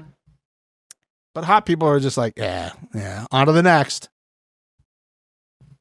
Which is great advice, by the way. I would have liked, what is great advice? On to the next. Oh, yeah, of course. Yeah, okay. He's going to sleep with some, maybe not. We don't know. We'll ask. He has loyalty on his chest. I'm projecting. That is you. How dare you? That's How me. dare you? I hate chest tattoos like that, and I hate musicals. And that's the end of this episode. That's all you need to know about Mix. We That's have Those two things. more. We have 2 more episodes. And I feel like we've been at this for a while and also not. Mm-hmm. This show's going to end the day before the challenge comes back, which is perfect for us. And don't worry, McBee, McDynasty on McBravo and McMondays is still happening. Still there. I will also let you guys know we have recorded Smasher Pass. It's been recorded, so that's going to be coming at you sometime soon. It will not be this weekend. It'll definitely not be, but we have done it. It's been recorded. It's been saved. And now it's we need a trip. Is it like 2.5 hours, Steven? It's long. I feel like it's about 2.5 hours. Because why, Mix? There's too many motherfucking people on the show. Oh, okay. There's too many motherfucking people on this show. 32 people is entirely too much. It's a lot of people, but it was good for smashing, or was it? And when they're cosplaying as Super Mario Brothers, we had a lot to talk about. Okay. It's now the time of the show. One of the interviews that you have all been waiting for. The number one's interview with Allie. Woo! Ladies and gentlemen, here is Allie. Woo! All right, everyone. Joining the number one right now. She's been to 7 continents. 7. Yeah. Including Europe. Including Europe. She was the last lady standing. Apparently knows what the hell metaphysics is and is clearly a fan of loyalty, and you can take that any way you want to interpret. Ladies and gentlemen, Allie is on the number one. Welcome, Allie. How are you doing? I'm good. Can we play the intro music? Oh, sure. Yeah. Boom, boom, boom, boom, boom, boom, boom. Yeah, I'll put that underneath. Yeah. Welcome. I'm doing great. I'm drinking a blue Powerade. I gave Papa Smurf a visit. It's been a good day. Okay, I'm sure the first question that everybody's been asking us so far, let's just get it out of the way. Did that creepy mask person say one word to you in the gondola? Yes. Oh, God, that would have terrified me. Dude took his mask off. I'm like, yo, you're ruining the effect. He's like, ciao, Bella. Yeah, he knew what he was doing. What? He's like, I'm shooting my shot. I got one chance. He was Bro, shooting. you're supposed to be a plague doctor, but I was on that boat for like 2 hours, just sitting on the boat with that guy. 2 hours. Imagine. What if you had to go to the bathroom? These are all the things I worry about. You know what? I don't think I would have gotten that opportunity. I would have had to jump in the canal. Yeah, jump in the canal would not have been. No, that would have been my absolute nightmare. Okay. The other question from this episode that I need to ask is, can you explain, like, you said something about when you close your eyes, you see nothing? Nothing. Okay. Explain what you're talking about here. So aphantasia, there's different levels to it, but majority of people can close their eyes and like picture a red apple.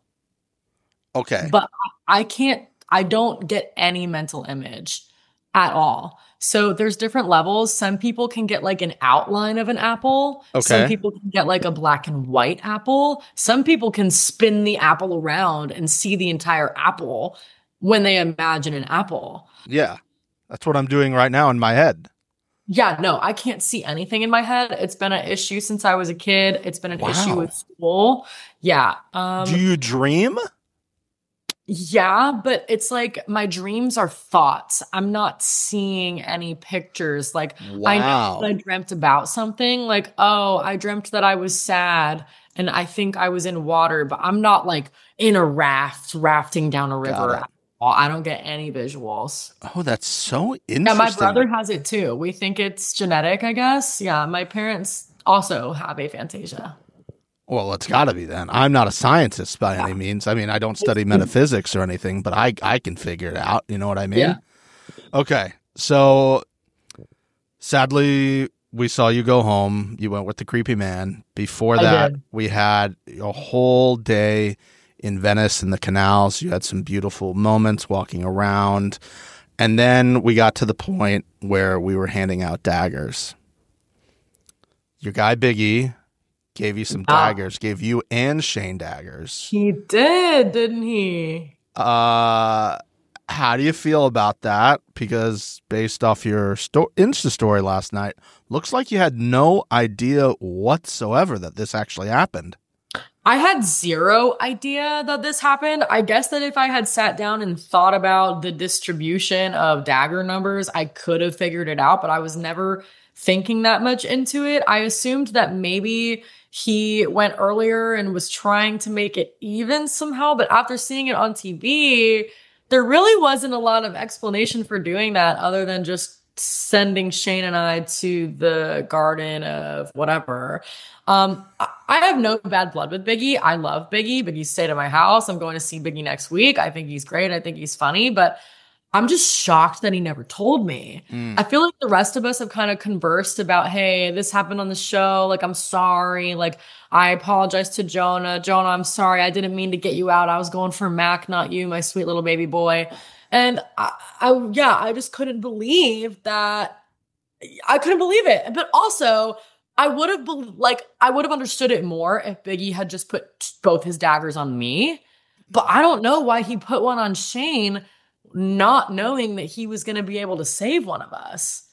Like, it would have just been me, Shane, and Peter going to the Garden of Lost Souls. I don't know. I don't know if it was editing, because Shane seems to think that it could have been editing, but I don't know. I think I'm going to have to ask Biggie, because it seems like he just straight up said, I'm going to put a dagger on Allie and I'm going to put a dagger on Shane. And yeah, he put his first one on Peter, which evened everyone at 2. So then it became 2 for everyone, because I went back, journalism, did the math. So his first one allegedly was Peter. That gave 2 to everyone, and then 1 to each of you. So it ended up 2, 2, 2, and then you and Shane had 3 each. So everybody else had 2 at that point, and then they had 3. And then, of course, our guy Loyalty went last, apparently, in the scheme of things. But also, like, I don't know. I wonder how this would have been different. This is what we talked about in this episode. If you didn't see where the things were, if you didn't see how many people already had stuff, how differently you may have voted. I mean, you went first, so that wasn't going to be, something that would have affected you. But, I can see based off how things were lining up, who got picked, which is just really smart. yeah, I wonder what his strategy there was, because at this point, I think Rick must have really just gotten in his head, because why does a showmance seem so threatening in a game that doesn't include voting? We don't hold any voting power, and Shane and I have known the least European geography out of the remaining players. So if you were Biggie, wouldn't you want to face me and Shane in the end if it was about European geography? Unless you or Shane were able to pick somebody, like if it's a final 3, if you guys got to pick somebody to stick around, like Peter got to vote somebody off. But the same way Peter and Rick would have chosen each other?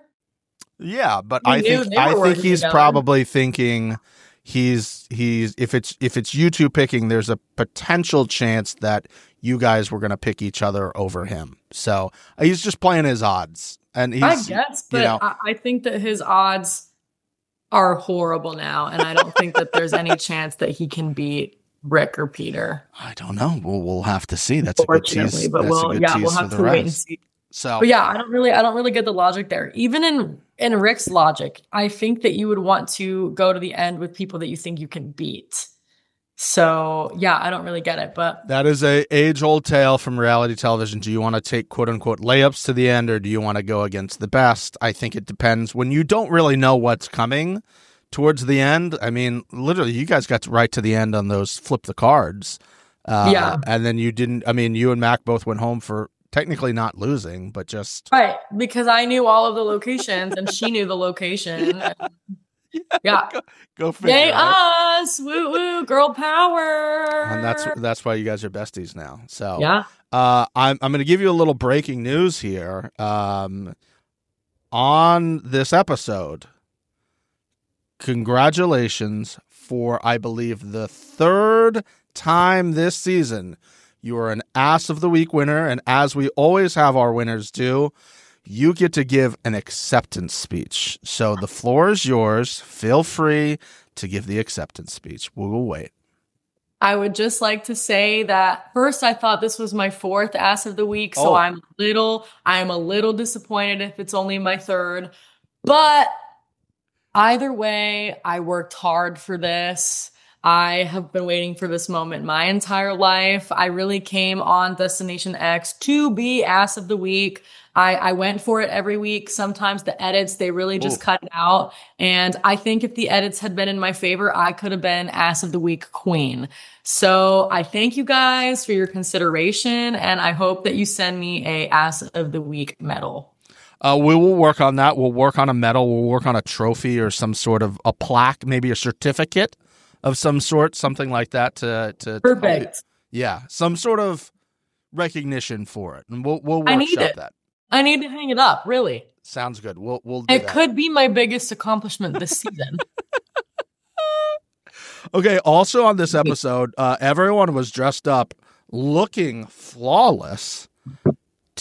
Was that dress? Is that something you brought? Did everybody bring a suit? Did you guys go to some sort of Italian situation where they outfitted you? I mean, the suits were looking great. The dress was looking. So we had to get everything approved before we came. And I had a bunch of banger dresses that would have been better, but we're not approved. They were not approved. My orange dress was big on me, so the audio girls had to run to a store to try to find things to clip my dress with. So, but it left me looking a little more snatched. Thank you, universe. But yeah, first I was like, dang, did I lose 6 pounds on this bus? Because this shit is big on me. But watching the episode last night, I thought it looked good. I thought the boys looked great. So it looked great. I love Peter's red suit. I mean, my guy hit his mark, put his hands perfectly in front of him, like he absolutely just flashed back to his bachelor days. I felt like he was just like, oh, I'm having absolute flashbacks. I'm back in this world again. He was in it. He was really in it. He was in it. Can you speak a little bit to the lore of how awesome Jeffrey Dean Morgan is? I mean, this guy, I remember the first time you laid eyes on him, you're like, that man is gorgeous. And we're not complaining. I mean, he is. No, and we are vibe, not. Oh, God. No one's complaining. Everyone loves Jeffrey Dean Morgan. Honestly, I was the only one who knew who he was. I was the only one who recognized him. And I was like, are you all crazy? This is a handsome legend of a man. He was Denny Duquette. He was Negan. He's all these things. He is so cool. He's so handsome. He's so awesome. Honestly, I thought that he would be a little more harsh because of all the characters he plays, but he was really down to earth, cool guy. Like, oh, I'm over here smoking a cigarette. Oh, it's time to go back to set. I'm coming back to set now. No, he was so cool. So I really liked him. And I thought he portrayed a great host. I thought he did a great job. I thought he stayed within like the realm of his characters, which I thought was really cool too. Yeah, I love how everything was his as well. Like it's his bus, it's his map room, his castle, his chalet. You know, it was all his chalet. Oh, Jeffrey owns it all. Jeffrey's dress. That was Jeffrey's dress I was wearing. Oh, that's very nice. That is such a giving human. You know what I mean? Giving. So nice of him to do that. So nice of him. Okay, let's get into the meat of it. We've talked about it on the podcast. We've never had an origin story of how you and Loyalty came to be. First of all, when you heard us mentioning Loyalty, what was the initial reaction? Was it like, oh, we got it, like immediately? What was that? We need the origin story because we didn't see it in the show. I think you guys labeling him Loyalty after his tattoo was just pure genius. I think that he is one of the most loyal people that I've ever met. So he has the tattoo for a reason. I think that literally crash in my vase because he was loyal to Biggie first, like loyal, but you could trust him because of it. You really could trust him.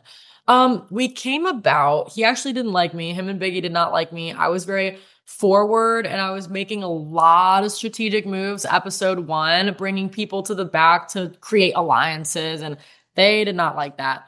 But then we started talking about recovered CIA documents about astral projection to Mars and a lot of other conspiracy theories. And as you mentioned, metaphysics. He was also very into metaphysics and like concepts like just being alive and knowing and consciousness and learning about the soul rather than the vehicle, right? So we were having all these really deep spiritual conversations, and that's what we were doing in the corner of the bus. Like, so after we die, blah, blah, blah, blah, blah, you know, it was very based as you do on any hinge date. That's how it goes. You know what I mean? You gotta rip it. You gotta be like, all right, nice to meet you. My name's Allie. What happens to you after you die?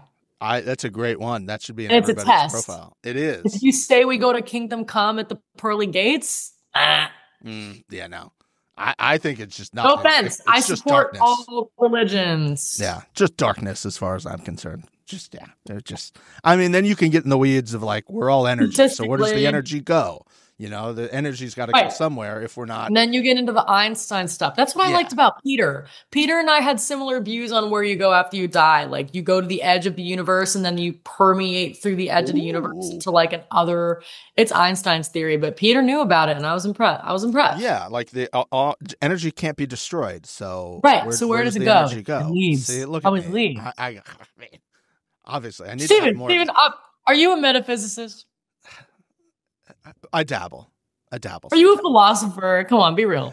I philosophize on, so many things from time to time. I knew it. Yeah, that's what it is. And that's why, the LA girlies just don't get it. They're not into that type of stuff. You know what I mean? So you just got to find the right LA girl. Yeah, I've been here 10 years still trying to do that. Okay. When did you first see the tattoo? Loyalty. After the convos, right?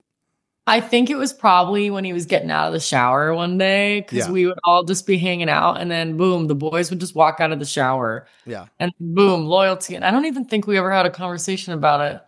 But it seemed to be a talking point. I think people were like trying to inject that into the show, just saying that word as kind of a little thing to see. You know what? Obviously he did for talk us. To me about it. He said that he had that tattoo because it's his like number one value. Got it. Maybe his moral compass just points only to loyalty. Got it. Yeah. Moral compass. I like that. I see what you did there. Yeah. Yeah. Obvious follow-up, because I know everybody's asking it. We have to ask the question everybody's asking. How does it sit now? It's the last time you guys discussed. Now that you're off the show, I'm sure you can talk about it. How's it going? How many times have you seen each other? All these things. I don't know who that person is. I've seen Shane like 3 times probably. Okay. We broke up 2 months after the show. I just was having a lot of self-realizing going on, and he said he could only see me once a month, and I travel a lot, so that was just not gonna fly for me. But we're super good friends. I talk to him a lot, like probably every day or every other day. I'm gonna go visit him soon. So yeah, I think Shane's a great person, great guy, and yeah, I'm happy to be good friends with him. Okay. Let's get back to the last part of this episode, because I know our time's wrapping up here. Flipping the cards. Was this, I mean, you had to be feeling anxiety, stress, emotion. How many of these did you feel really confident in? And were you playing it up a little bit that, I don't know what these things are? Because if you did, you sold it really well. I feel like I knew most of my guesses, like for sure, but the peeing baby or whatever, pissing baby. Urinating. No clue. Yeah. Urinating baby. No, absolutely no clue. And also, you were right. There's no way they send somebody home on a urinating. Urinating baby? No shot. Terrible producing if that was what was happening. If I had pulled the card urinating baby and went home, that would have been illegal. Call the lawyers. I would have been pissed. Urinating baby. No. So I knew that was a safe bet. They would never send someone home on urinating baby.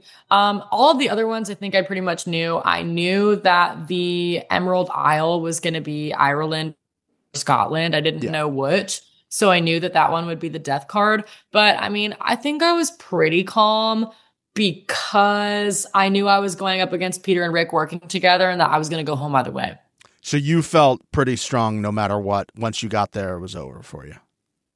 Yeah, pretty much, because I knew Rick would know every single one. The only way possibly I could have stayed is Peter accidentally choosing the death card.